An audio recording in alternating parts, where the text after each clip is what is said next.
नमस्कार, जय माई की। आज गुरु पूर्णिमा के इस पावन अवसर पर सबको हार्दिक शुभकामनाएं। आपके जीवन में गुरु तत्व का, गुरु शक्ति का प्रवेश हो। अगर आप गुरु भक्त हो, आपके कोई गुरुदेव हो, तो आपकी उनके प्रति निष्ठा, श्रद्धा, भाव और समर्पण बढ़े। यही कामना के साथ आज का जो विषय है उसको हम समझने का प्रयास करते हैं। गुरु पूर्णिमा का जो अवसर है, गुरु के लिए इतना कह सकते हैं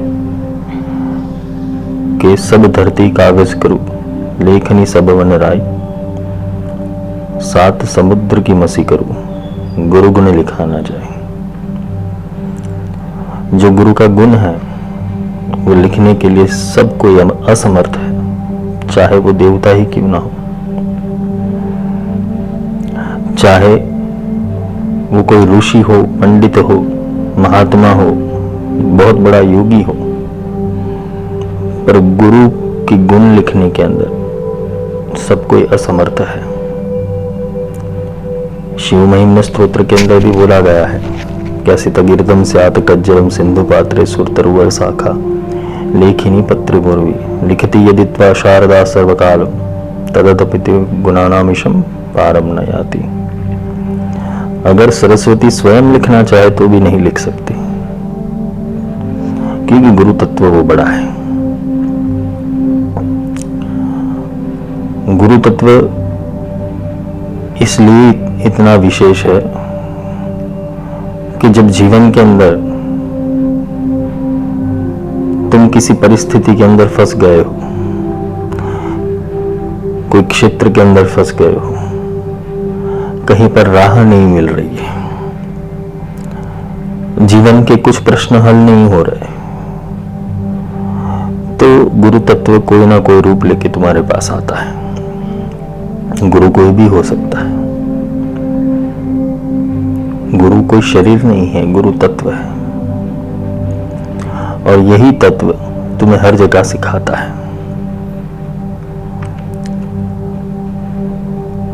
अभी का जो समय है कलयुग का, उसमें सारी गुरु परंपरा, गुरु मार्ग, जो भी शिष्य परंपरा, गुरुकुल परंपरा, ये सब जो बिगड़ चुका है, उसका मूल कारण यही है कि लोग या तो समझाने वाला वो स्वार्थ से चल रहा है, और स्वार्थवश वो जो मूल तत्व की प्राप्ति है उनसे सबको दूर कर रहा है। आध्यात्मिक मार्ग, साधना मार्ग, मंत्र तंत्र या यंत्र का मार्ग, अगर तुम्हें गुरु सटीक नहीं मिला, अगर गुरु में वो क्वालिटीज नहीं हुई,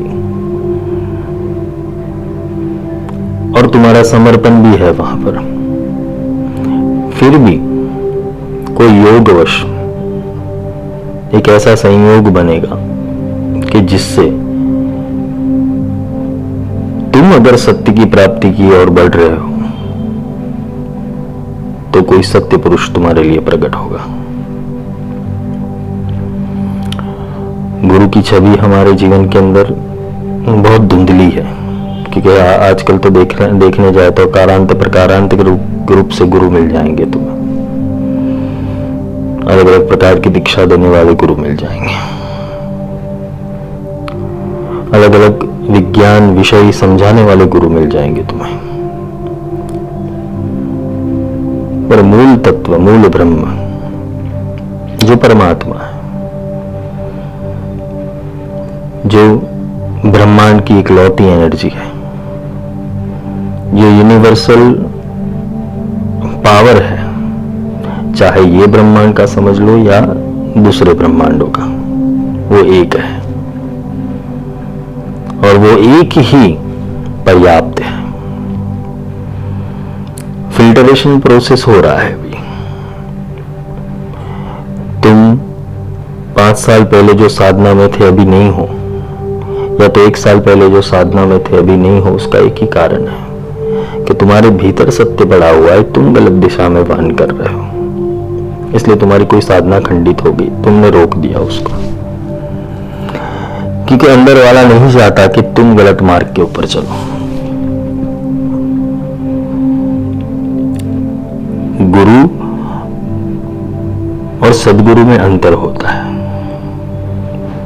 गुरु के भिन्न भिन्न प्रकार है, मैंने जैसे पहले भी कहा, मांत्रिक, तांत्रिक, यांत्रिक, अघोरी, कोई पंथ का, कोई संप्रदाय का, तो कोई धर्माचार्य, कोई दंडधारिक, कोई राजगुरु होगा, कोई कुल गुरु होगा।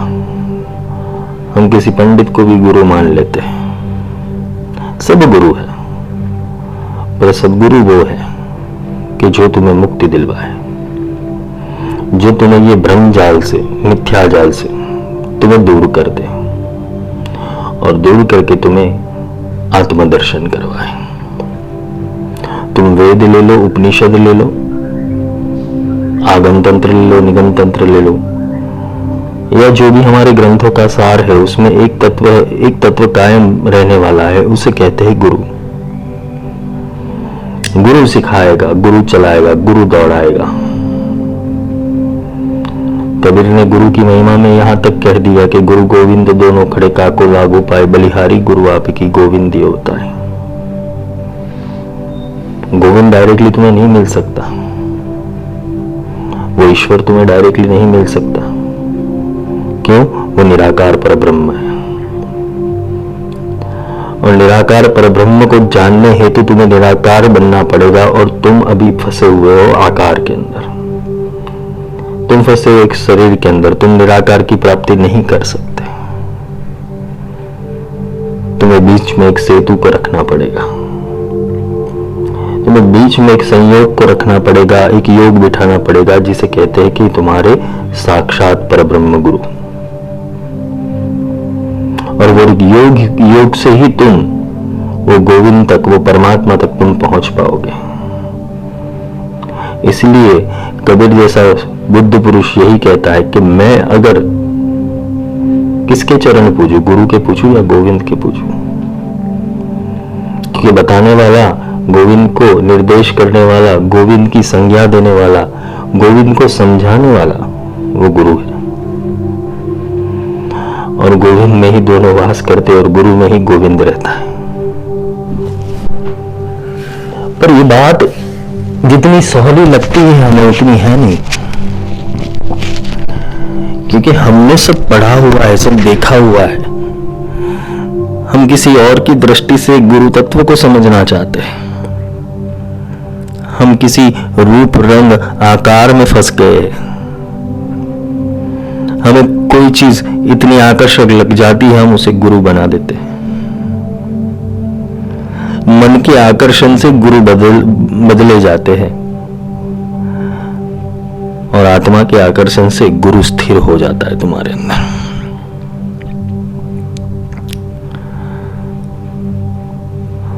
ये तन विष की बेलड़ी, गुरु अमृत की खान, शीश दिए जो गुरु मिले तो भी सस्ता जान। अगर तुम अपने शीश का, अपने मस्तक का भी समर्पण कर देते हो, तन मन धन वचन कर्म और आत्मा तो दूर की बात रह गई, अगर तुम अपना शीश काट के भी दे दो, ये तो अंतिम बात हो गई ना, मर जाना। फिर भी अगर तुम्हें कोई सदगुरु मिल जाता है तो भी सस्ता सौदा है, कर लो। क्यों? क्योंकि तुम युगों युगों से भटक रहे हो, तुम्हें अपनी पहचान नहीं है, तुम्हें अपने स्वरूप का ज्ञान नहीं है, ना परमात्मा के स्वरूप का ज्ञान है। परमात्मा को हमने सिर्फ टीवी सीरियलों में देखा हुआ है। रियल लाइफ के अंदर परमात्मा जब आता है तुम्हारे जीवन के अंदर, पूरा तूफान खड़ा कर देगा। पर वो तूफान भी तभी क्रिएट होगा कि अगर गुरु बीच का ट्रांसफॉर्मर तुम्हें सही मिला। गुरु तत्व की यही महत्वता है कि वो के लिए आता है। गुरु कोई फैशन में जीने वाला इंसान नहीं होगा। गुरु एक साधारण तुम्हारी तरह ही मनुष्य ही होगा, क्योंकि तुम मनुष्य योनि में हो, और तुम मनुष्य योनि में हो तो तुम मनुष्य की भाषा ही समझोगे। तुम्हारे पास एलियन आकर बोलने लगे तो तुम समझ नहीं पाओगे। तुम्हारे पास देवता आकर बोलने लगे तुम समझ नहीं पाओगे, क्योंकि देवताओं की वाणी तुम्हारे से भिन्न है। वो तुम टीवी सीरियल में देखते कि देवता हिंदी में वार्तालाप करते हैं।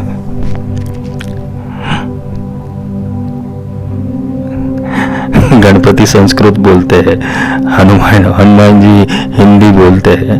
ये सब हमने पुराणों में पढ़ा हुआ है, टीवी सीरियल में देखा हुआ। ये समझाने के लिए है सब। ज्ञान की परियोजना समझाने के लिए ये भाषा का प्रयोग होता है।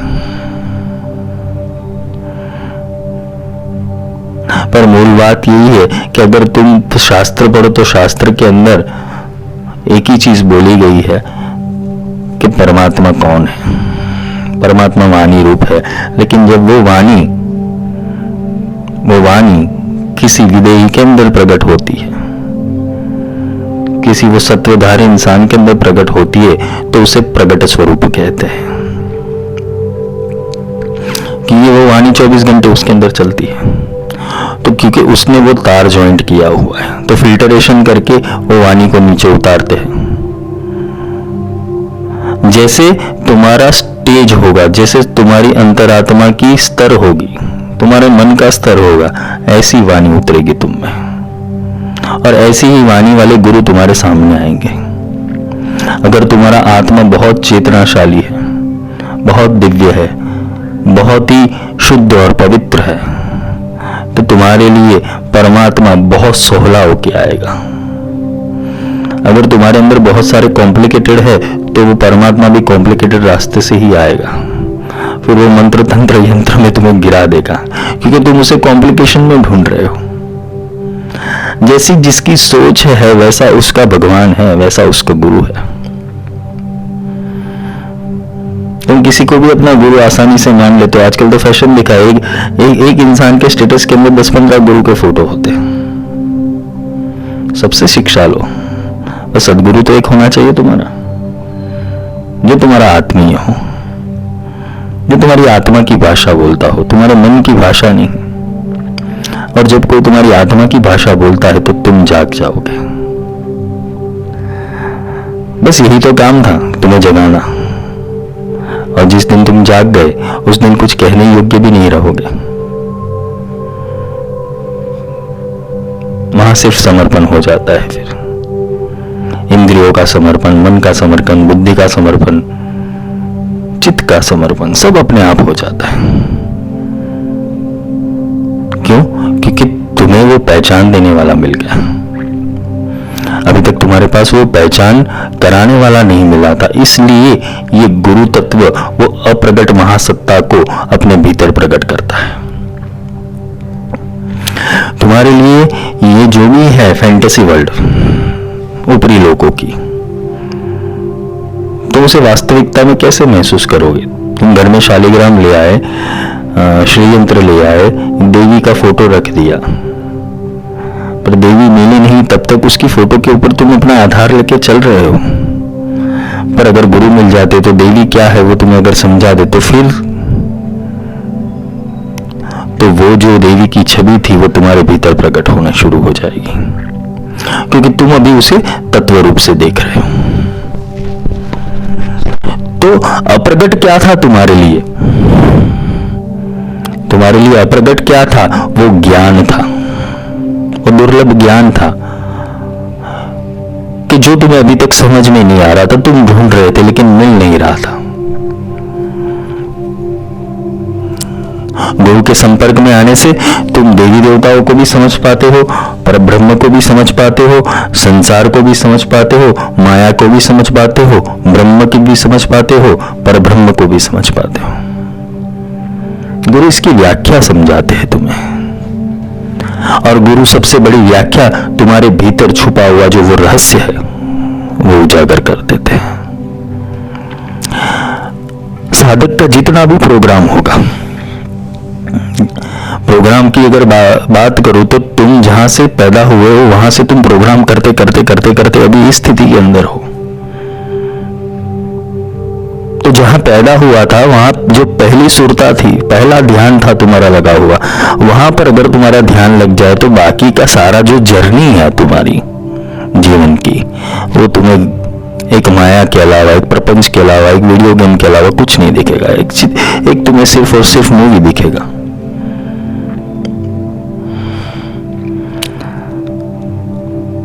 गुरु वो एक तत्व है, एक वाणी है, एक चेतना है, एक परमात्मा का स्वरूप है। गुरु वो परमात्मा का जो स्वरूप है जिसे नाद कहते हैं, जिसे नाद कहते हैं, जिससे परमात्मा को तुम महसूस कर पाओ।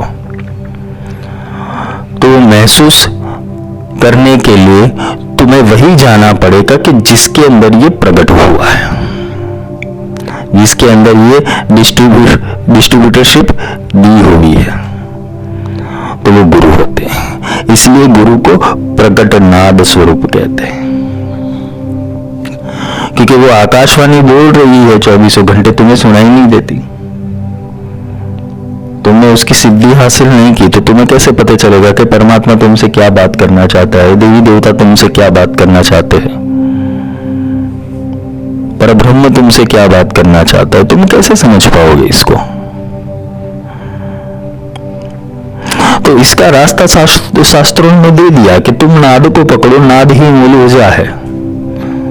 पर नाद है क्या और नाद मिलेगा कहां पर? नाद तुरंत तो प्रकट होगा ही नहीं, कोई माध्यम तो चाहिए बीच में। तो जहां से प्रकट सत्ता है, प्रकट सत्ता का अर्थ ये होता है साक्षात परब्रह्म। गुरु साक्षात परब्रह्म, जो साक्षात आकार लेके तुम्हारे सामने खड़ा हुआ है। वो किसी भी शरीर में हो सकता है, चाहे स्त्री हो या पुरुष हो, चाहे लोभा मुद्रा हो या अगत्य हो, चाहे भैरवी हो या भगवान भैरव हो, वो किसी भी स्वरूप में आ सकता है। उसको शरीर से कोई लेना देना ही नहीं है। लेकिन जिस शरीर के अंदर वो आ गया, वहां से फिर वो नाद सृष्टि की शुरुआत हो जाती है। वो नाद सृष्टि का व्याप्त करता है। इसे ही गणेश अथर्वशीष में क्या कहा है? तम नाद अनुसंधानम संहिता संधि शैषा गणेश विद्या। गणपति विद्या भी यही है।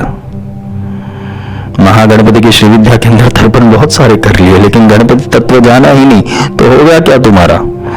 तुमने सर्किट तो बना ली, लेकिन ऊर्जा कहां से डालोगे? तो ऊर्जा का लॉक, ऊर्जा की चाबी ये गणपति अथर्वशीष में दे दिए, नाद अनुसंधानम। नाद को पकड़ो, और नाद उसके पास ही मिलेगा कि जिसके पास नाद प्रकट होता है, वो वाणी प्रकट होती है, वो चैतन्यता प्रकट होती है। तो वही तो गुरु है। हर गुरु के पास नाद नहीं होता, ये भी समझ लेना। गुरु गुरु में भेद है, गुरु गुरु में भाव, सो ही गुरु नित बंदिए, जो शब्द बतावे दाओ। तो वंदन करने के लिए योग्य क्या कौन है? वंदन करने के लिए योग्य वो शब्दी गुरु है, वो नादी गुरु है, जिसने नाद को साधा है, जिसने अंतिम सत्ता को साधा हुआ है, जिन्हें ब्रह्म विद्या को साधा हुआ है। वही गुरु तुम्हें मोक्ष दे सकता है। तो वही तुम्हें समझा सकता है, वही तुम्हें मैट्रिक्स समझा सकता है, वही तुम्हें मायाजाल को दिखा सकता है, वही तुम्हारा दृष्टिकोण बदल सकता है, वही तुम्हारी आत्मा को छू सकता है। क्यों? क्योंकि जब तक दूसरे जो गुरु चल रहे थे अभी तक, वो तुम्हारे मन के प्रोग्राम के ऊपर चल रहे थे, और मन के प्रोग्राम के ऊपर चलने से तुम मन से अर्जित ही ज्ञान ले रहे थे।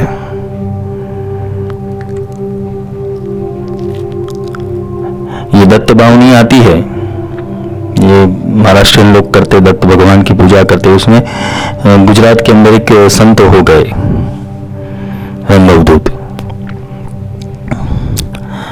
तो उन्होंने दत्तबावनी की रचना की। तो दत्तबावनी के अंदर भी यही बोला गया है कि कब प्रकट हुआ वो। सुनी अर्जुन केरो साध रिझ्यो पूर्वे तू साक्षात। जब अर्जुन का साध पहुंचा किसके पास? कृष्ण के पास। तो कृष्ण तो वो खुद ही अक्षर ब्रह्म स्वरूप है, वही प्रकट नाद है। उसने वो प्रकट नाद से पूछा, वो अक्षर ब्रह्म से पूछा कि मुझे इसका सॉल्यूशन दो, मेरे विषाद दूर करो, मेरे प्रश्न को हल करो। क्योंकि अर्जुन के प्रश्न आत्मा से संलग्न थे, जीव से संलग्न थे, माया से संलग्न थे। वो मैट्रिक्स समझ ही नहीं पाया था युद्ध के अंदर कि परिस्थिति क्या है। वो तो सबको अपना ही समझ रहा था। सामने शत्रु सेना खड़ी है, लेकिन उसे लगाव हो गया था, मोह हो गया था। वो मोह को दूर करना अत्यंत आवश्यक था। इसलिए जब उसके आत्मा से प्रश्न निकले, उसकी जीवात्मा से प्रश्न निकले, तो सामने परमात्मा उत्तर लेके खड़े रहे। वही होगा तुम्हारे जीवन में, अगर तुम्हारे जीवन में उसकी खोज है सही रूप से परमात्मा की। अगर तुम्हारे जीवन के अंदर तुम्हें परमात्मा किसी भी हाल में चाहिए ही चाहिए, कुछ भी हो जाए, उसके लिए तुम कुछ भी दांव पर लगाने के लिए तैयार हो, तो समझ लेना तुम्हारे प्रश्नों का हल करने के लिए स्वयं वो चेतना तुम्हारे पास आएगी, वो प्रकटनाथ तुम्हारे पास आएगा। और जैसे ही प्रकटनाथ तुम्हारे पास आ गया, वो अपनी अप्रकट महासत्ता को तुम्हारे सामने रख देगा, जो अभी तक तुम्हारे से तुमने उसको समझा ही नहीं था, जो तुम्हारे सामने से कभी गया ही नहीं था। तुम मनुष्य रूप से उसे समझ ही नहीं पाते थे। तो वो अप्रकट महासत्ता वो प्रकट नाद के अंदर आकर अपना विस्तार करने लगती है। वही दिखाती है फिर तुम्हें सत्य क्या है और असत्य क्या है। तुम्हें पूरा मायाजाल खोल के दे देती है कि तुम कहां पर फंसे हुए हो।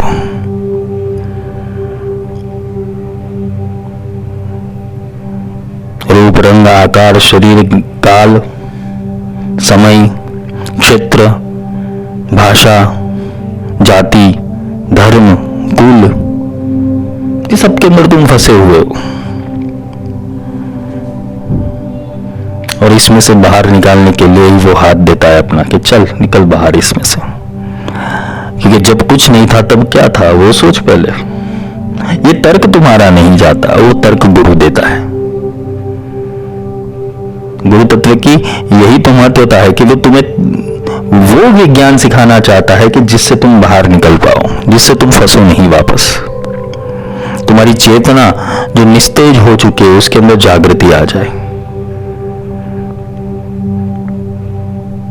और जागृति कैसे आएगी? अगर तुम उस सदगुरु की औरा में वो बैठोगे तो तुम्हारे भीतर की ऊर्जा ऊर्ध्वगमन करना शुरू कर देगी, वाइब्रेट करना शुरू कर दोगे।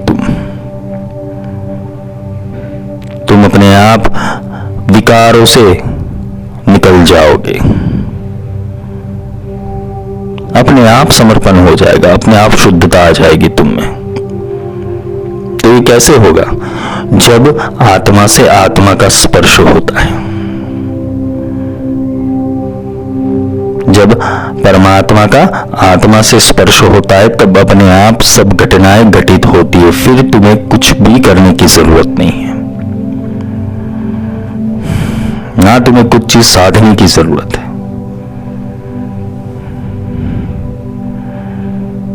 बगलामुखी विद्या के अंदर मंत्र आता है, बिना जाप्ये न सिद्धते, बिना मंत्रे न सिद्धते। वो बिना जप के सिद्ध हो जाती, बिना मंत्र के सिद्ध हो जाती। तो कैसे होती है?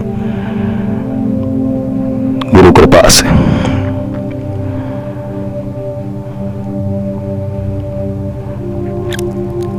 गुरु की कृपा नहीं है तब तक सारी विद्याओं का लॉक खुलने वाला नहीं है। कितने भी मंत्र कर लो तुम, कितने भी तर्पण कर लो, कितने अभिषेक कर लो, कितनी भी साधना पूजा पाठ कर लो, तुम मन के कुछ सूक्ष्म प्रोग्राम के अंदर जा सकते हो पर आत्मा तक नहीं जा सकते। क्यों? क्योंकि वहां लॉक मारा हुआ है। और लॉक खोलने के लिए ही तुम्हें नाद की जरूरत है। और वो नाद स्वयं गुरु रूप ही होता है, वो प्रकट रूप में है वहां पर। उस शरीर का ही मूल्य है कि जिस शरीर के अंदर वो नाद प्रकट हुआ है।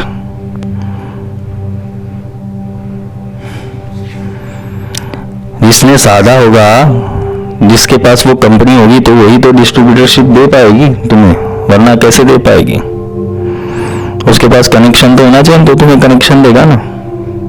किसी देवी देवता का कनेक्शन होगा तो किसी देवी देवता से तो तुम्हें कनेक्ट कर पाएगा ना।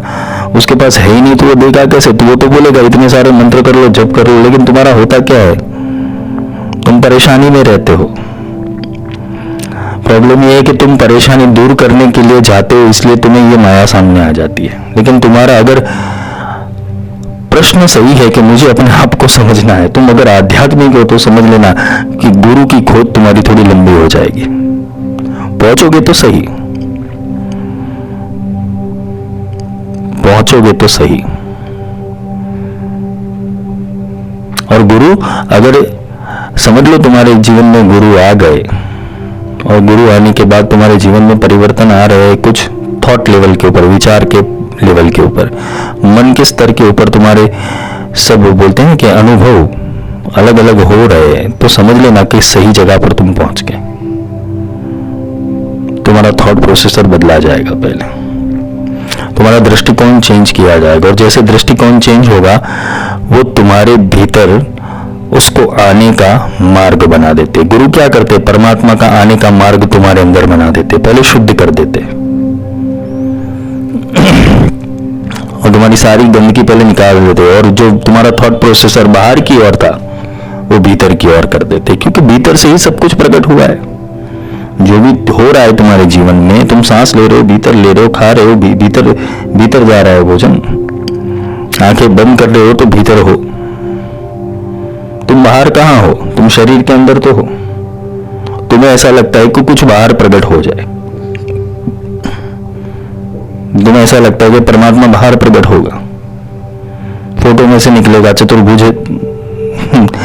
स्वरूप तुम्हें दिखाएगा। ऐसा नहीं होता है, तो तुम्हारे भीतर आके बोलेगा, वो भीतर ही प्रकट होता है, क्योंकि उसका निवास स्थान तुम्हारे भीतर है। आत्मा रूप, वो आत्मा सिम कार्ड है, वो शरीर वो मोबाइल है तुम्हारा।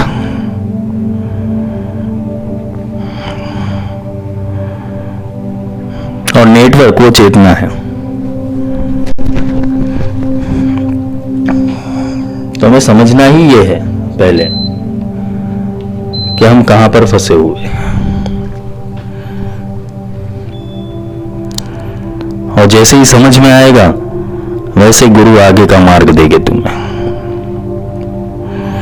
गुरु पूर्णिमा का अर्थ ही ये होता है कि तुम्हारे भीतर वो चंद्रमा की तरह 16 कला प्रकट हो जाए, 16 कला से तुम संपूर्ण हो जाओ, और तुम्हारे जीवन का अंधियारा दूर हो जाए। और जब अंधियारा तुम्हारा दूर होगा तो अपने आप तुम्हारे भीतर से वो प्रकाश प्रकट होने लगेगा, वो गुरु तत्व प्रकट होने लगेगा। गुरु मार्ग के ऊपर या तो सिद्धि का मार्ग ले लो या मोक्ष का मार्ग ले लो, एक ही बात कहना चाहूंगा, तुम्हारे कॉन्सेप्ट बहुत क्लियर होने चाहिए।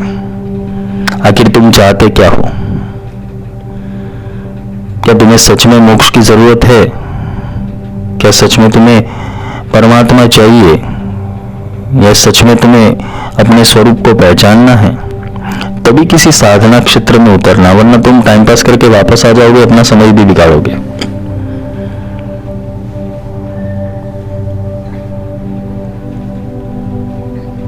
बदलाव असीमित स्तर पर होगा साधना में। गुरु के पास असीमित शक्तियां होती है, वो तुम्हारा बदलाव भी असीमित कर देगा। तुम्हारा पोटेंशियल तुम्हें बताएगा कि तुम क्या हो।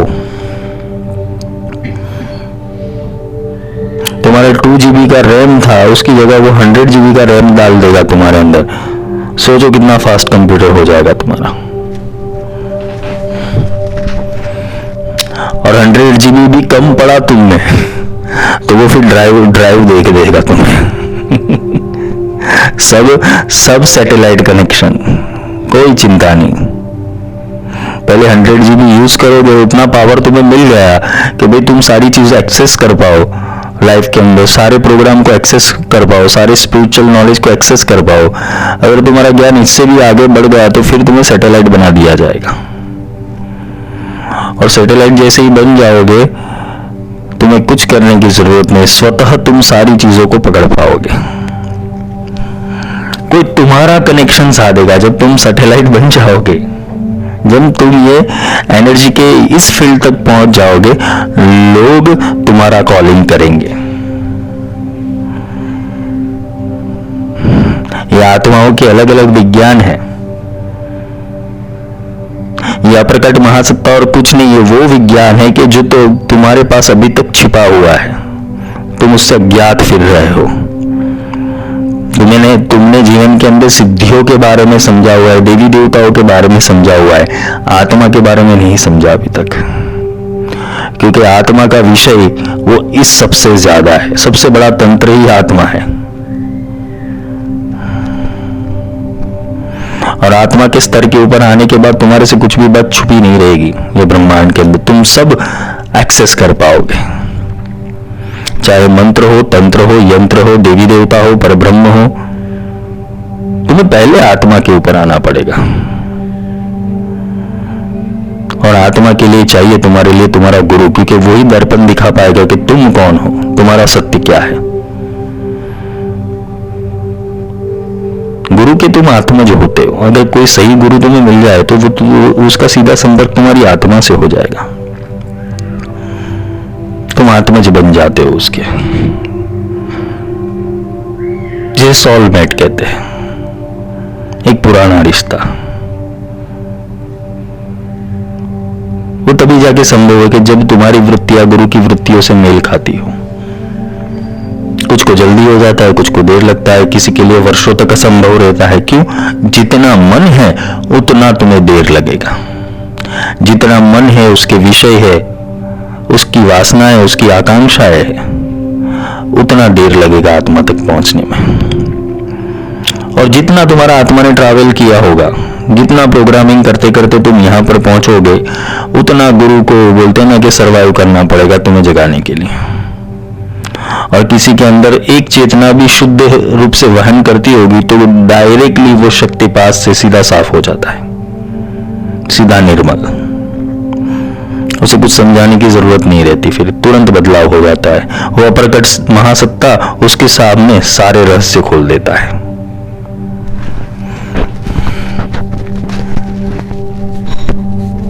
और वो रहस्य खुलने के ऊपर तुम अवाचक हो जाओगे कि तुम जिंदा हो इस प्रोग्राम के अंदर, इस शरीर के अंदर, इस युग के अंदर, इस समय चक्र के अंदर, इस दुनिया के अंदर, इस पृथ्वी लोक के ऊपर तुम अभी जिंदा हो। और जो मन अभी तक के सीख के आया है उससे विपरीत अगर कुछ सीखने को मिला तो मन उसको समझ नहीं पाएगा। और एक बात है कि जिसके भीतर मन है वो परमात्मा का दर्शन प्राप्त नहीं कर सकता।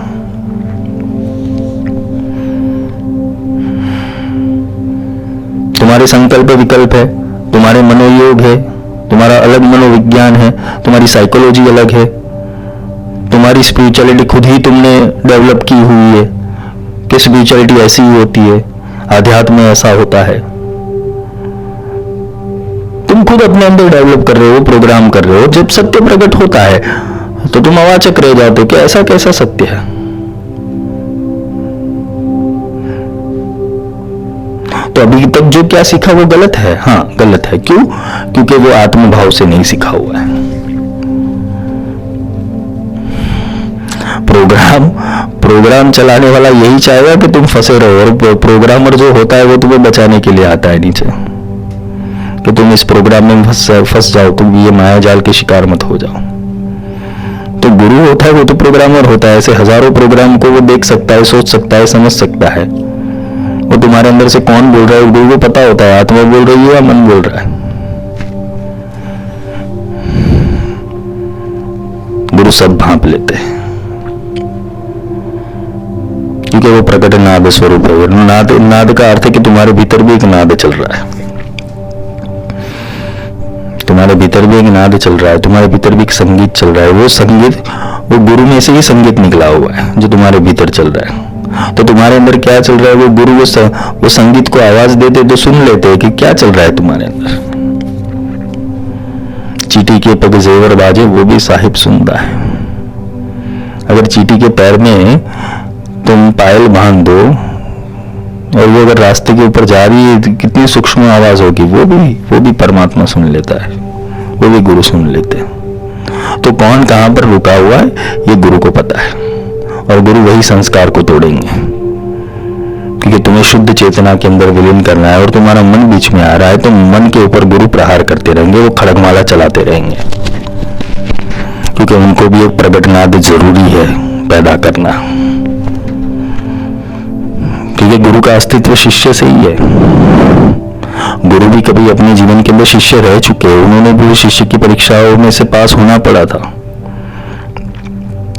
उन्होंने भी वो मन को स्वीकार किया हुआ है, उन्होंने भी वो गुरु के अज्ञात ज्ञान को एक्सेप्ट किया हुआ है, उन्होंने अपने गुरु को समर्पित किया, अपना समर्पण दिया हुआ है। एक शिष्य, एक अच्छा शिष्य ही एक अच्छा गुरु बन सकता है।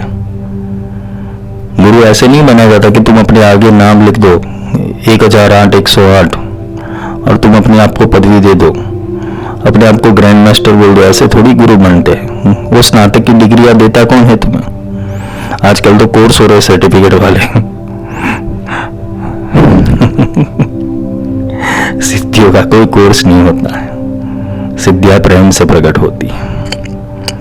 हरि व्यापक सर्वत्र समाना, प्रेम से प्रकट हुई में जाना। परमात्मा तो सब जगह विचरण कर रहे, कण में भी है और ब्रह्मांड में भी है। वो प्रकट कहां से होगा? प्रेम से होगा। जब तुम्हारा शुद्ध अंतर्नाद बजेगा, शुद्ध सात्विक प्रेम परमात्मा के लिए जागृत हो जाएगा, तभी तुम्हारे जीवन में सही गुरु आएंगे, सदगुरु आएंगे। वरना तो तुम अकारांत, प्रकारांत और मैट्रिक्स चलाने वाले गुरुओं के पीछे ही भागोगे, जो तुम्हें किसी मोहवश, एक एडवर्टाइजिंग के वश, एक मास हिप्नोसिज्म के वश तुम्हें अपनी कैद में रखेंगे, क्योंकि उनको भी डेवलपमेंट चाहिए और तुम्हें भी डेवलपमेंट चाहिए। और सतगुरु जो होता है वो डेवलपमेंट के बाहर का होता है, उसे डेवलपमेंट की पड़ी ही नहीं होती है। विचित्र घटना है, क्योंकि सही गुरु तुम्हें जगाने के लिए आएगा, अपना टाइम वेस्ट क्यों करेगा इतने सारों के अंदर? वो तो जिसके जितने हैं, जितनी आत्मा है उसको जगाएं कहे और ले जाएंगे उसके साथ। क्योंकि मैट्रिक्स वाले जो महागुरु होते हैं वो भी मैट्रिक्स ही फैलाते हैं, और क्या फैलाते हैं। हर इंसान अभी मैट्रिक्स बन चुका है, मायाजाली है, उसके अंदर एक और दुनिया बसती ही है। हर एक इंसान के अंदर एक अलग दुनिया बसती है, उसकी अलग साइकोलॉजी होती है। और कितने का प्रोग्राम गुरु रन करेंगे? गुरु के जीवन के अंदर बहुत शिष्य आते हैं, पर एक या दो या तीन समझ पाते हैं, क्योंकि वो अप्रगट महासत्ता है। तो अप्रगट महासत्ता को समझने के लिए तुम्हें भी वो अप्रगट महासत्ता बनना पड़ेगा। तुम्हारे अंदर महासत्ता होगी तो ही वो महासत्ता पैदा करेगा ना। तुम्हारी पात्रता होगी, तुम्हारी लायकात होगी, तुम्हारी चेतना इतनी दिव्य होगी तो ही वो कुछ प्रकट कर पाएगा।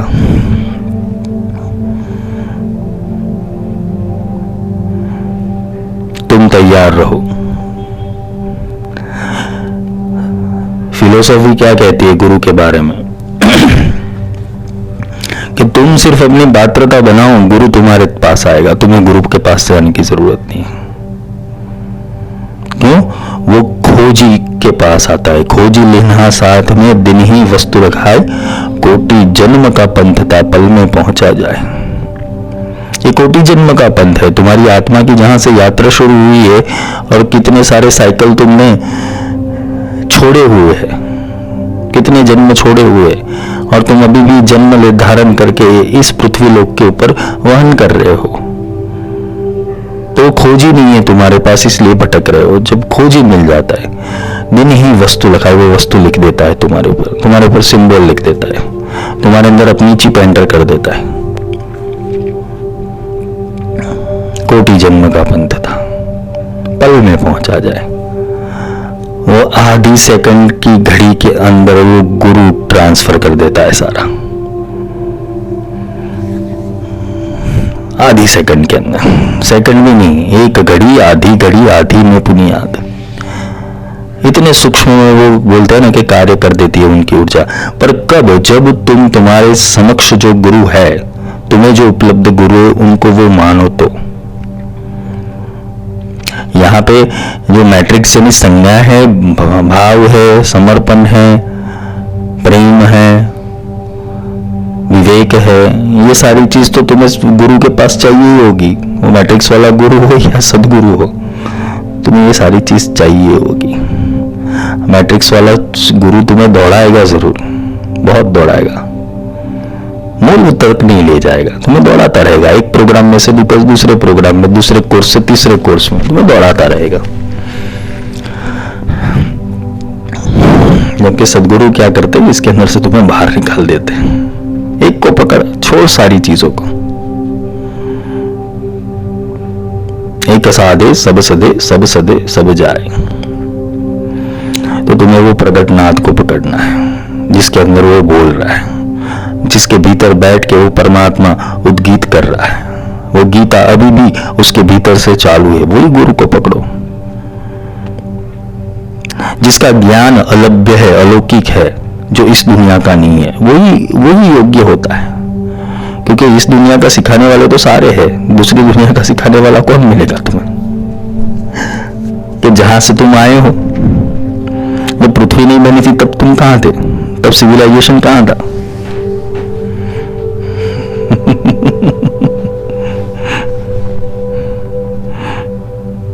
हमें बैलेंस करना है। हमें इस जगत के अंदर और ऊपरी जगत, दोनों जगत के अंदर बैलेंस करना है। ऊपरी जगत का अर्थ है कि ऊपरी ज्ञान के अंदर बैलेंस करना है। तुम्हारी चेतना जागी हुई होनी चाहिए, सोई हुई नहीं होनी चाहिए। माया बहुत बल लगाएगी तुम्हें सुलाने के लिए, बहुत बल लगाएगी। माया का काम ही है, तुम अगर जागृत हो गए तो अपने पूरे जोश से तुम्हें दबाने की कोशिश करेगी। लेकिन तुम्हारा मन अगर अड़िग रहा गुरु चरणों में, गुरु भक्ति में लीन रहा, तो तुम्हें कोई भी चीज दगा नहीं पाएगी। फोर्स आएगा, क्योंकि मैट्रिक्स भी फोर्स करेगा ना, तुम्हें छटकने नहीं देना है, बाहर नहीं जाने देना है। अपनी माया जाल से वो तुम्हें बाहर नहीं फेंकेगा। अगर तुम खा रहे हो, पी रहे हो, आराम कर रहे हो, मौज मस्ती कर रहे हो, आनंद कर रहे हो, तो तुम्हें थोड़ी बहुत छेड़ने आने वाला है मैट्रिक्स वाला। अगर तुमने जागने की कोशिश की, तुम अगर ह्यूमन लाइफ से थोड़ा अलग होकर पर ब्रह्म लाइफ के अंदर आ गए, तो तुम्हारी बैंड बजाने के लिए मैट्रिक्स पे पड़ जाएगा। क्योंकि उसका काम है कि कोई भी आत्मा उसको छोड़ के ना जाए। उसका काम ही है कि तुम फंसे रहो। क्योंकि एक की जागृति हो गई तो वो 100 को जगाएगा, और 100 की जागृति हो गई तो 1000 को जगाएगा। तो मैट्रिक्स खाएगा किधर से? मायाजाल चलाएगा कैसे? दूसरे धर्म की स्थापना होगी कैसे? अगर तुमने अपना धर्म आत्मधर्म जान लिया तो तुम दूसरे धर्म की स्थापना अपने भीतर नहीं होने दोगे। मैट्रिक्स का रन नहीं होगा, इसलिए तुम बगावती हो जाओगे। जैसे विवेकानंद के साथ हुआ, कृष्ण के साथ हुआ, राम के साथ हुआ, बुद्ध के साथ हुआ। लोगों ने परेशान ही कर रखा था।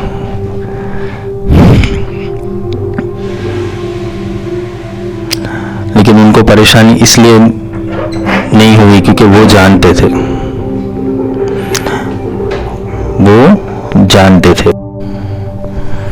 कि वो लोग इस दुनिया के अंदर लोग उन्हें मैट्रिक्स उन्हें फंसाने की कोशिश करते। बुद्ध ने जब अपनी यात्रा की शुरुआत की, कभी ऐसा नहीं सोचा कि लोग क्या सोचेंगे, लोग क्या कहेंगे, मन क्या कहेगा, क्योंकि वो तो मन से परे जाने की कोशिश कर रहे थे। विवेकानंद को तो अपने जन्म से ही पीड़ा मिल रही थी, दरिद्रता थी, लेकिन ज्ञान का मार्ग छोड़ा नहीं। तो अगर तुम ऐसे महापुरुषों के सिद्धांतों को समझोगे तो वो एक वैज्ञानिक थे, उनकी सोच वैज्ञानिकों वाली थी, उनकी सोच परे की थी। उनकी सोच जो थी वो समय के बाहर की थी, माया के बाहर की थी। तब जाके ब्रह्म की प्राप्ति हुई।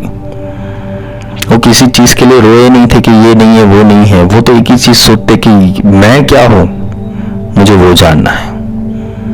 तो तुम्हारी यात्रा तो यही प्रश्न से शुरू होगी पर तुम ढूंढने जाते हो वर्कशॉप के अंदर मैं कौन हूं, तो वर्कशॉप वाला नहीं समझा पाएगा, क्योंकि वो समझा नहीं हुआ, इसलिए तो वर्कशॉप करवा रहा है। अगर वो खुद समझ गया होता कि ये सारा प्रोग्राम है तो वो वर्कशॉप करने की जरूरत नहीं, वो सीधा ही बोल देता कि भाई आत्मा ही परमात्मा है, और उसे समझाने की कोशिश करता। तुम्हें अलग अलग विद्याओं में कोई डाल नहीं देता कि भाई नहीं ये विद्या कर लो, वो विद्या कर लो, क्योंकि उसे अपना मैट्रिक्स बड़ा करना है। उसे मायाजाल, वो सम्मोहन से मायाजाल बड़ी कर रहा है और तुम उसमें फंस रहे हो।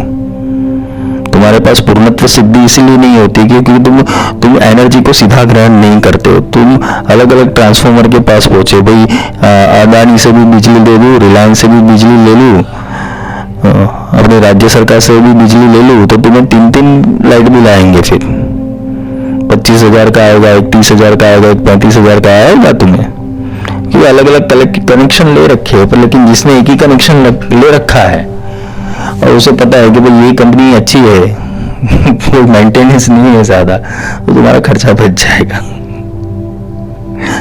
तो सदगुरु का सिद्धांत यही समझाता है कि तुम अलग अलग देवी देवताओं से ऊर्जा मत मांगो, तुम अपने आत्मा तत्व के ऊपर आ जाओ, वो देवी देवता तुम्हारी सेवा करने के लिए नीचे आएंगे।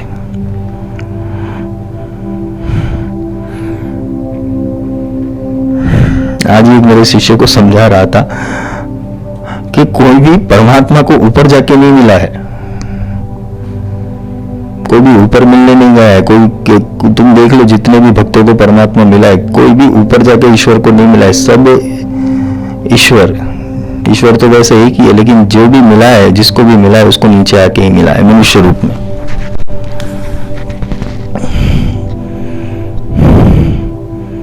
ललिता सहस्त्र नाम में भी यही समझाने की कोशिश की है कि नारायणी नाद रूपा नाम रूप विवर्जिता। अनेक नाम हो सकते हैं, लेकिन हो मेन स्वरूप उसका क्या है? नाद है, पर ब्रह्म है, नाद पर ब्रह्म। नाम रूप विवर्जिता, अनेक नामों से तुम उसको पुकारते हो, लेकिन चेतना वो मूल एक ही है। तो मूल को साधो। गीता में भी यही कहा है, ऊर्ध्व मूलम अधः शाखा। मूल ऊपर है, शाखाएं नीचे। तुम जिसको पकड़ रहे हो, अलग अलग विधि विधान को पकड़ रहे हो, मंत्र तंत्र यंत्र को पकड़ रहे हो, वो तो शाखाएं है, मूल उसका ऊपर एक है। बर्तन न्यारे नारे है, पानी सब में। पानी जिसमें भी जैसे बर्तन में डालोगे वो बर्तन का आकार ले लेगा, लेकिन पानी का कोई आकार नहीं है। वैसे ही परम तत्व का कोई आकार नहीं है। तुम जिस बर्तन में डालोगे तुम्हें वैसा रिफ्लेक्ट करेगा कि ऐसा आकार है। तो अप्रकट महासत्ता भी कुछ ऐसी है, निराकार की सृष्टि है। कैसे जाओगे? तुम्हारे पास निराकार का रेडियो स्टेशन चाहिए कि तुम उसकी फ्रीक्वेंसी सेट करके, और निराकार का जो लोक है, निराकार का जो सैटेलाइट है, उसकी फ्रीक्वेंसी वो रेडियो पकड़ेगा और रेडियो वॉइस थ्रो करेगा, तो वो गुरु तत्व होता है। इसे ही प्रगट नाद स्वरूप कहते हैं।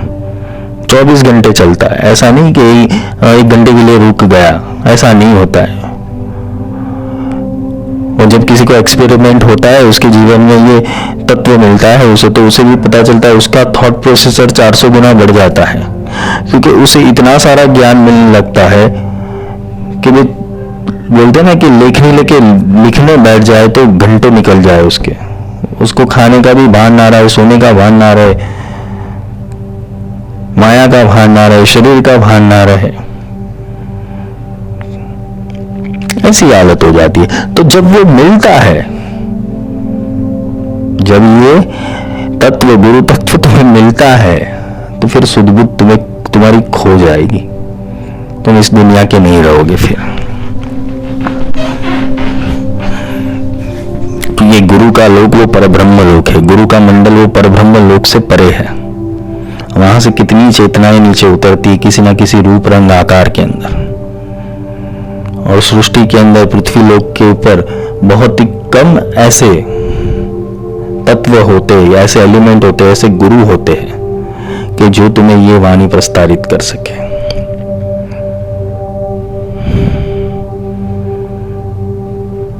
और सदगुरु तुम्हें यही बोलेगा कि छोड़ो, बोलते ना कि सार सार सब गेही दे, थोथा दे उड़ाई। तुम्हें सार दे देगा, बोलेगा पुस्तक फाड़ के फेंक दो, सब तुम्हारा, सब क्रिया सब फेंक दो बाहर, कुछ नहीं साधने की जरूरत है, तुम खुद को साध लो। साधने योग्य तुम्हारे भीतर पड़ा हुआ है, तुम बाहर की ओर क्या देख रहे हो। इसलिए जो सच्चा गुरु होगा वो तुम्हारी आत्मा से आत्मा का मिलन करेगा। वो यही समझाएगा तेरे और मेरे में भेद नहीं है। अगन पुंज है स्वामिया चिंगारी सब दास, अगन पुंज और चिंगारी में क्या कीजिए विश्वास।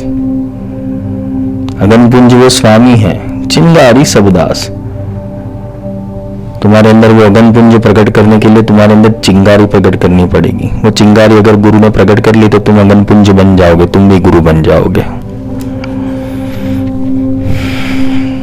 गुरु से मैत्री करनी पड़ती है, सखा भाव रखना पड़ता है, मित्रता का भाव रखना पड़ता है, तुम्हें अपनापन रखना पड़ता है, क्योंकि गुरु भी अपने राज हर किसी के आगे नहीं खोलेंगे। जो जितना निकट होगा गुरु के, गुरु की ऊर्जा को उतना वो पा सकेगा। ये सीधा सिद्धांत है। सूर्य के जितने नजदीक बैठोगे उतनी गर्मी तुम्हें मिलेगी, उतना ही तुम्हें आकर्षण लगेगा, उतना ही तुम्हें, बोलते ना कि जो संभव नहीं था वो संभव होने लगेगा। तो तुम्हारे जीवन में रूपांतरण और परिवर्तन कब आएगा? जब गुरु की ऊर्जा तुम अपने पूर्ण प्रेम से महसूस करो। वहां तुम्हारा तन मन वचन सूरत निरत बुद्धि चित अहंकार सबका समर्पण कर देना पड़ेगा। और जो अंदर बैठ के तुम्हारे भीतर ये सब कुछ समझ रहा है उसको पकड़ लेना। फिर तुम्हारे अंदर बैठ के जो समझ रहा है सीख रहा है, क्योंकि जब सदगुरु की वाणी या प्रगट नाद स्वरूप गुरु की वाणी अगर विस्तारित होगी तो तुम्हारे भीतर का नाद जगाएगा वो। और जैसे ही तुम्हारे भीतर का नाद जग गया तो वो नाद से वो नाद कनेक्ट हो जाएगा, क्योंकि तुम भी वही नाद से बने हो, गुरु भी वही नाद से बना हुआ है। तुम्हारे दोनों के नाद मिल गए तो तुम अनादि हो जाओगे, कि गुरु अनादि है और तुम नादि हो। गुरु सुनाने वाला है और तुम सुनने वाले हो। इसीलिए शिव उवाच शुणु देवी प्रवक्ष्यामि आया। शिव वो गुरु है और देवी वो शिष्य। तो शिष्य अगर बनना है तो देवी भाव से बैठो, दैवीय भाव से बैठो, अपने आत्मचिंतन के भीतर स्थिर होकर बैठो,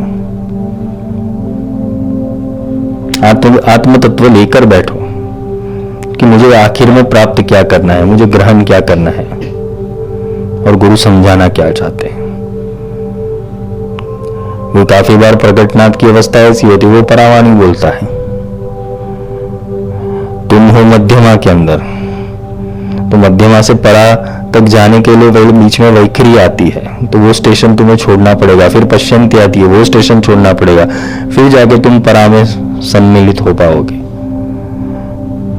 इसलिए गुरु को भी अपनी परावाणी छोड़कर मध्यमा में आके तुम्हें समझाना पड़ता है कि सत्य है का।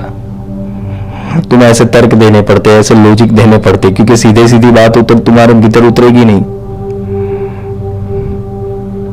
यही मैंने सिद्ध कुंजिका के अंदर, श्री सुक्तम के अंदर, गणेश अथर्वशीष के अंदर समझाया कि ये सारी परावाणियां थी। किसी ऋषि ने वो पश्यंती के अंदर देखा और उसकी संज्ञा वैखरी में उतार दी। अभी वैखरी में उतार दी तो वैखरी को सॉल्व तुम नहीं कर पाते अपनी बुद्धि से, इसलिए गुरु को आना पड़ता है, गुरु समझाते हैं तुम्हें। तो जो अप्रकट था तुम्हारे लिए, अप्रकट क्या था? पराशब्द, अव्यक्त नाद। वो नाद की भाषा तुम्हें सिखाते हैं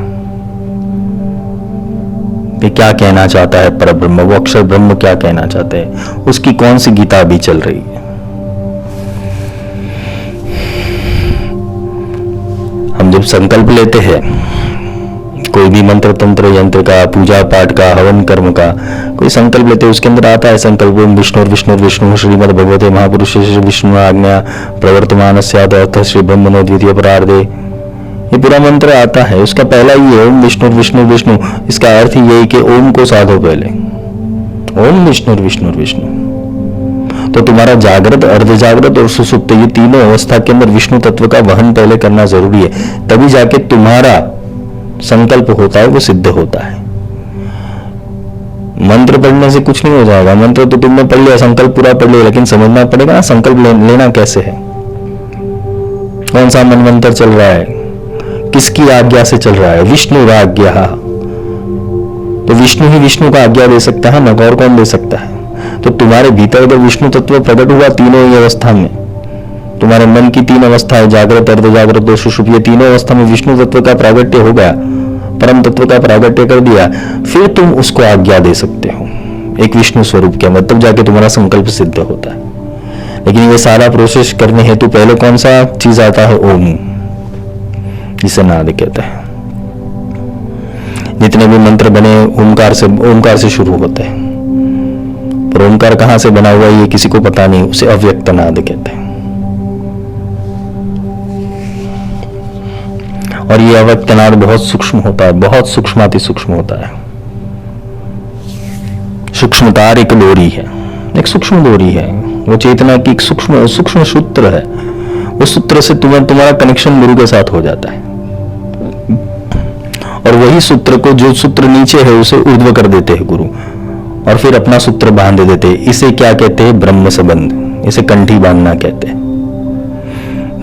प्रतिकृति के रूप से नहीं, असली कंठी उसे कहते हैं।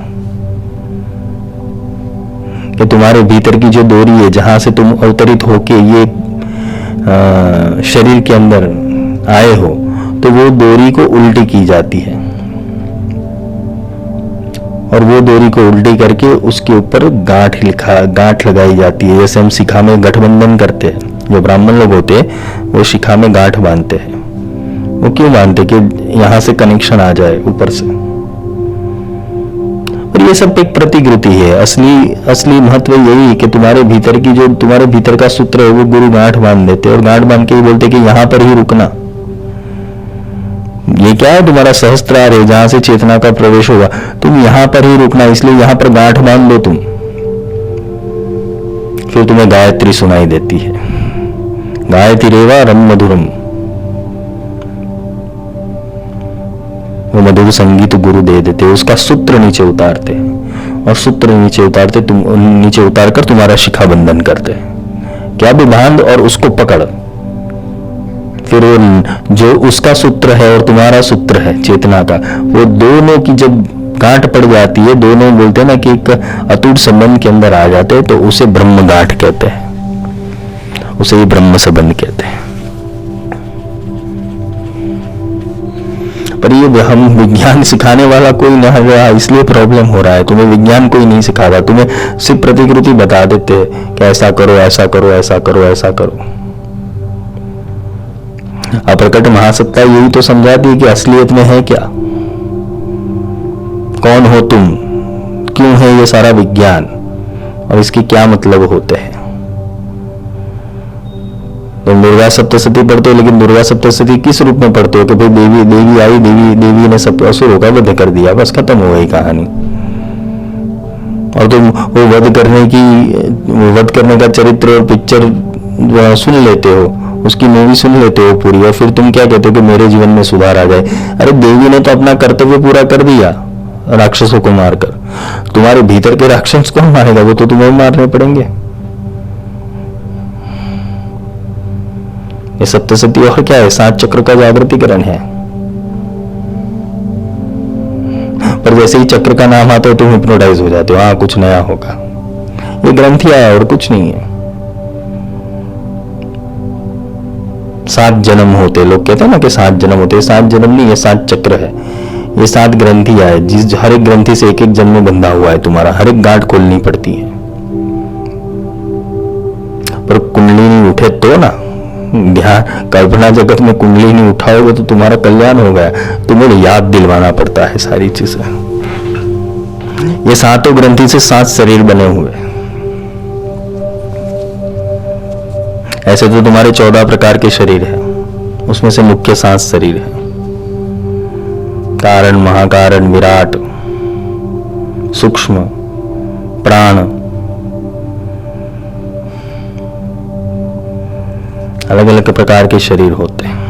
14 लोग रहते हैं तुम्हें, इसलिए 14 लोगों का वर्णन है। 14 प्रकार के लोग रहते हैं। ये जब कभी आत्मा का रहस्य समझाऊंगा तो तुम्हें समझाऊंगा, बहुत गहरा विषय है ये।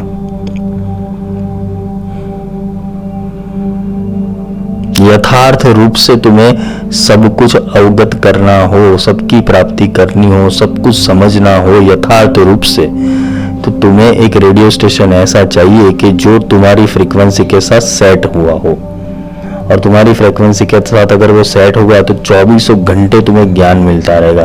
तुम्हें फिर कोई किताब खोजने की जरूरत नहीं है। ये ही विज्ञान सही है।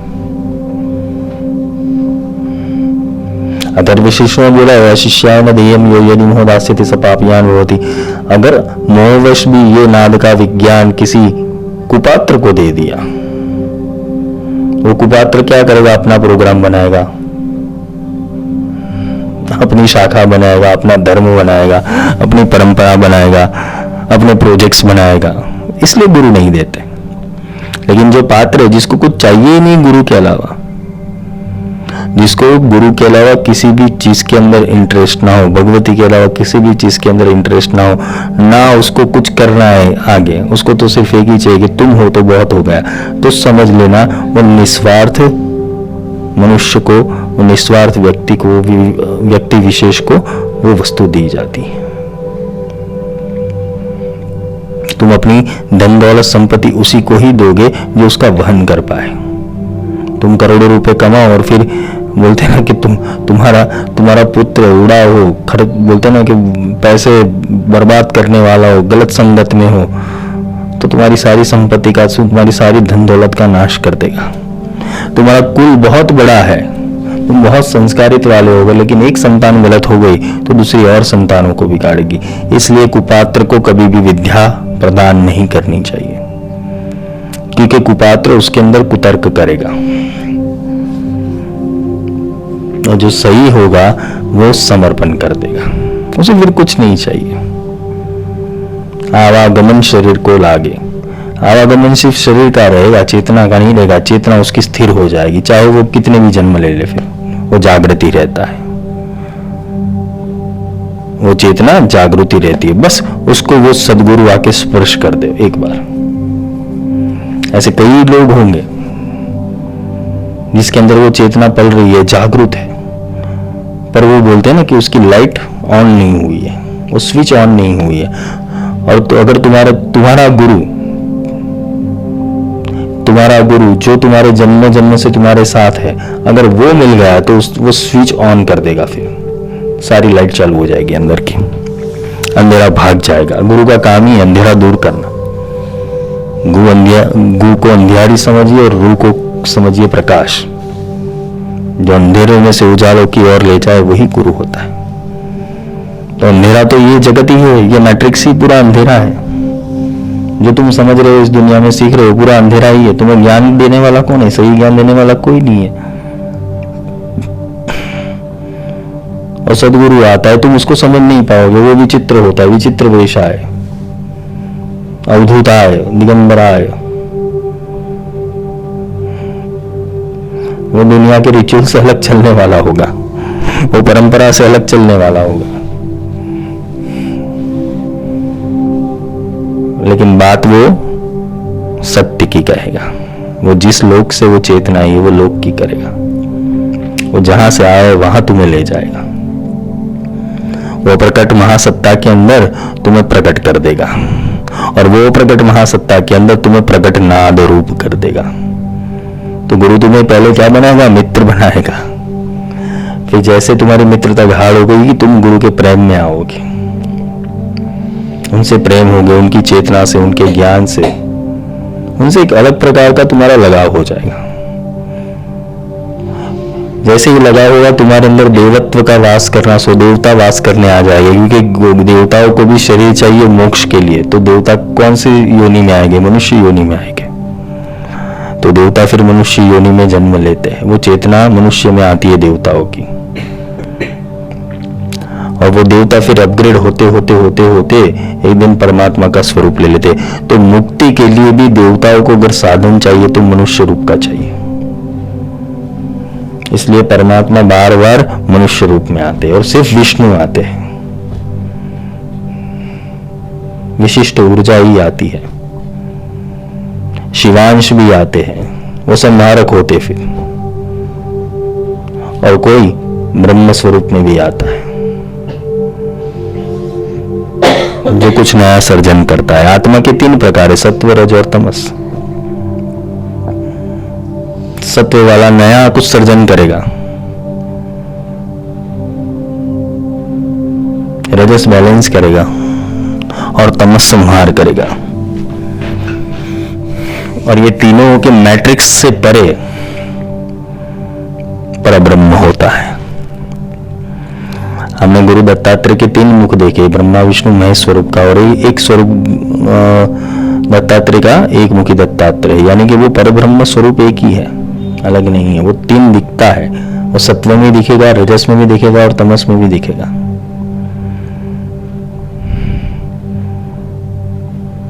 तुम्हारा सर्जन होगा यानी कि तुम ब्रह्मा हो गए, अभी तुम्हारा पालन पोषण हो रहा है शरीर में, यानी तुम अभी विष्णु ही हो।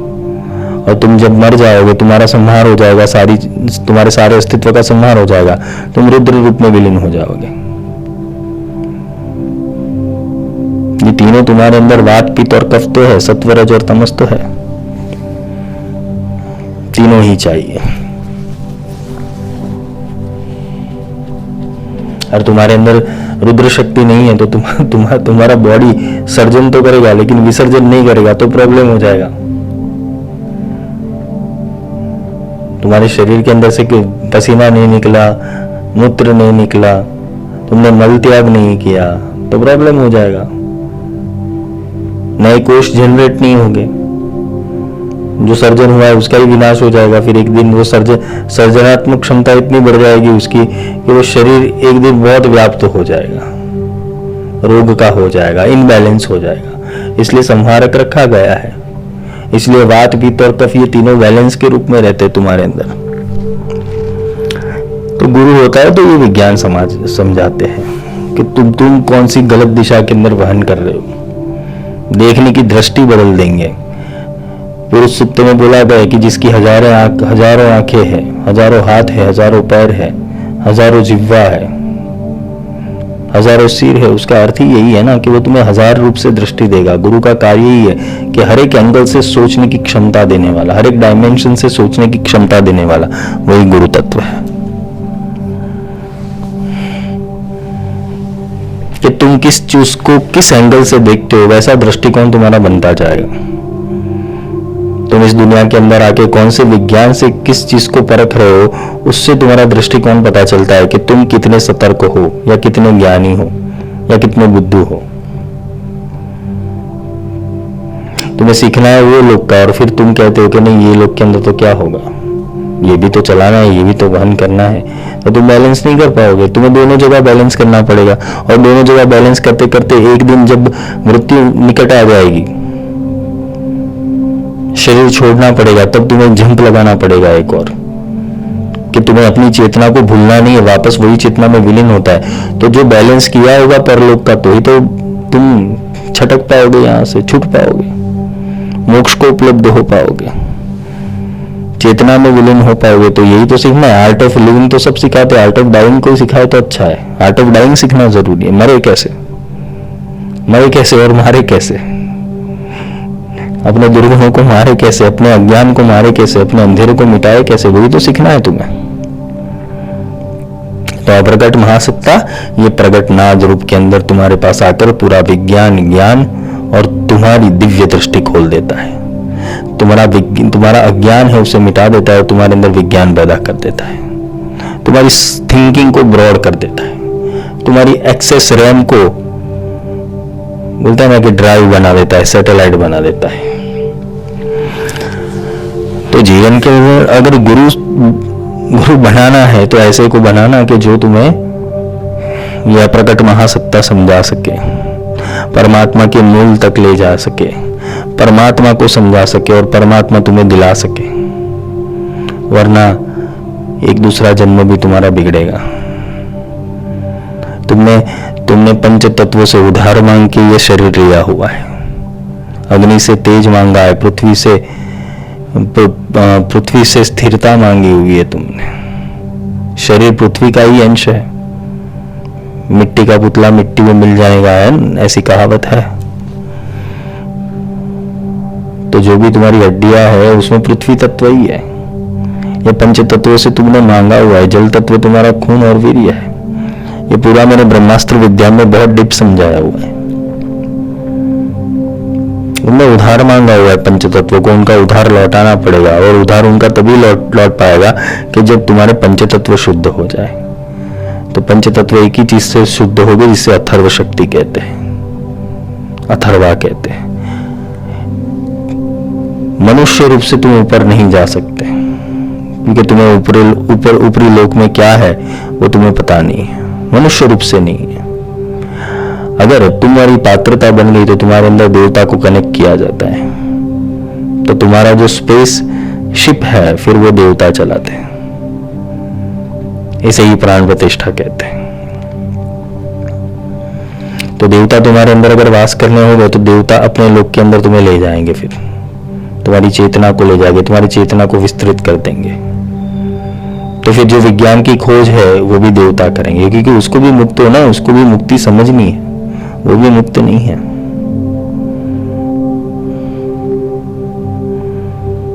शास्त्रों को पढ़ो, कोई भी देवी देवता मुक्त नहीं है। हाँ, महाविद्या की बात अलग है, पर महाविद्या तो उसके हाथ में ही आती है कि जिसने ये यहां तक पहुंचा हुआ हो। 10 डायमेंशन है, 10 महाविद्या कुछ नहीं है, 10 डायमेंशन है। तुम किस डायमेंशन से मुक्ति पाना चाहते हो वो तुम्हारे हाथ में। तुम शब्द से पाना चाहते हो, तुम काल सृष्टि से पाना चाहते हो, तुम सौंदर्य से पाना चाहते हो, तुम स्तंभन से पाना चाहते हो, तुम्हारे हाथ में। तुम कैसे प्राप्त करना चाहते हो। गुरु को तो सारी कला आती है, 10 डायमेंशन की कला आती है, 10 महाविद्या की कला आती है।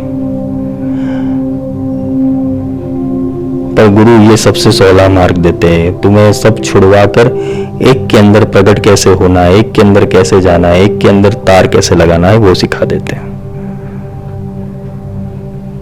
भगवान जिसको भी मिला है मंत्र तंत्र यंत्र से नहीं मिला हुआ है, समर्पण से मिला हुआ है।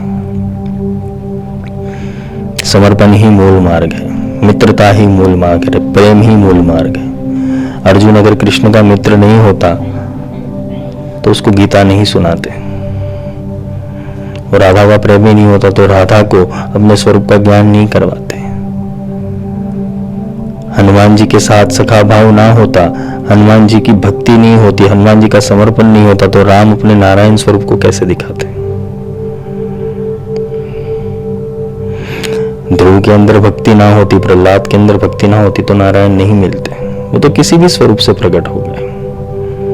पुकार होनी चाहिए। जब तुम्हारी पुकार लगती है तो वो परमात्मा जागता है, और जब सच्ची पुकार लग जाती है तो वो फिर दर्शन दे देता है। कैसे दर्शन देता है? अप्रगट महासत्ता को प्रकट नाथ के अंदर व्यक्त कर देता है। तो आज के लिए इतना ही। गुरु पूर्णिमा के इस पावन अवसर के ऊपर मैं सिर्फ इतनी गुरु दक्षिणा सबसे चाहूंगा कि तुम अपनी आत्मा तक पहुंचो। बाकी का सारा काम वो गुरु कर देता है। तुम अपनी आत्मा को पहचानने में भूल मत करना। तुम गलत द्वंद्वों में मत पड़ जाना, गलत विज्ञानों में मत पड़ जाना। बहुत चीजों को एक्सेप्ट मत कर लेना लाइफ के अंदर, बिना जाने बिना समझे। सब कुछ छोड़ना है अंत में। तो शरीर भी छोड़ना है, मन भी छोड़ना है, और आत्मा भी छोड़नी है। आत्मा छोड़ोगे तो ही तो परमात्मा रहेगा। आत्मा का अस्तित्व मिटेगा ही तो ही तो परमात्मा रहेगा, और क्या रहेगा। आत्मा को भी विलीन होना पड़ता है परमात्मा में। तो आज के लिए इतना ही। जय माई की। और फिर से सबको एक ही चीज कहूंगा, अपने जीवन को परखो, जीवन को समझो। समय कम है, मृत्यु कभी भी दरवाजा खटखटा सकती है, उससे पहले जाग जाना। जय माई की।